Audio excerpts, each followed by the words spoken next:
मतलब मेरा था कि मुझे बस नॉर्मली पुलिस बनना है, तो उसके लिए बट फिर पता चला कि मतलब मेरी हाइट नहीं होगी। देन फिर उसके बाद 10th में जब मैं थी, तो मेरे डैडी की डेथ हो गई।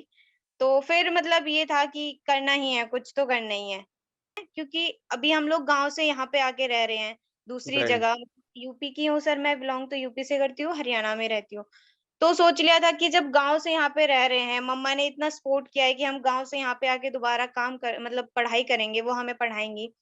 तो हुँ, सर ये मतलब इतनी ज़्यादा चैलेंजेस थे मेरी लाइफ में कि घर वाले अलग बोल रहे थे कि भई अब डैडी की डेथ हो गई है, तो मम्मा कुछ कर नहीं पाएँगी, तो लड़की की शादी कर देते हैं। सर यूपी में नॉर्मली छोटी हुँ, बच्चों की हुँ, शादी की जाती है। तो हुँ, सर ये सब चैलेंजेस थे बट मम्मा लड़ी। उन्होंने कहा कि नहीं मैं पढ़ाऊँगी, अगर वो पढ़ना चाहती है तो मैं हुँ, पढ़ाऊँगी उसे। दोनों हुँ, बच्चों को पढ़ाऊँगी, अगर वो कुछ कर लेते हैं तो इनमें यही मतलब मेरी तरह मज़दूरी नहीं करेंगे।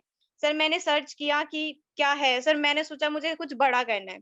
Sir right. मैंने सर्च किया कि इंडिया में सबसे बड़ी पोस्ट क्या है? मैंने सारी डिटेल निकाली, सारी जानकारी ली सर मैंने आईएएस ऑफिसर के बारे में, रुतबा जो रिस्पेक्ट सब कुछ मतलब मुझे पसंद आया, फिर ठान लिया सर कि आईएएस बनना है। मुझे इतना करना है कि मैं अपनी जैसी लड़कियों को आईएएस के पद तक पहुँचा सकूँ। जो लड़कियाँ अगर मेरे को अभी भी देख रही हैं, मैं उनको ये कहना चाहती हूँ कि आपको अगर कोई भी मतलब ये है कि हाँ भई नहीं हो रहा है, फैमिली सपोर्ट नहीं कर रही है, ऐसा-वैसा है, तो आप अपनी तरफ से पूरी कोशिश कीजिए। आप अपनी अगर कोशिश जारी रखेंगे तो एक ना एक दिन आपकी फैमिली भी आपको मतलब आपकी कोशिश देख के वो भी पिघलेगी एक ना एक दिन कि हाँ, अगर बच्ची पढ़ रही है, तो मैं इसका साथ क्यों नहीं दे सकती। हम चुपचाप रहते हैं, तो मेरे हिसाब से हमें चुप नहीं रहना चाहिए। हमें कहना चाहिए कि आप अगर शादी कर दोगे, तो हम दूसरों के घर जाके बर्तन धोएँगे, वही चीज़ें काम करेंगे।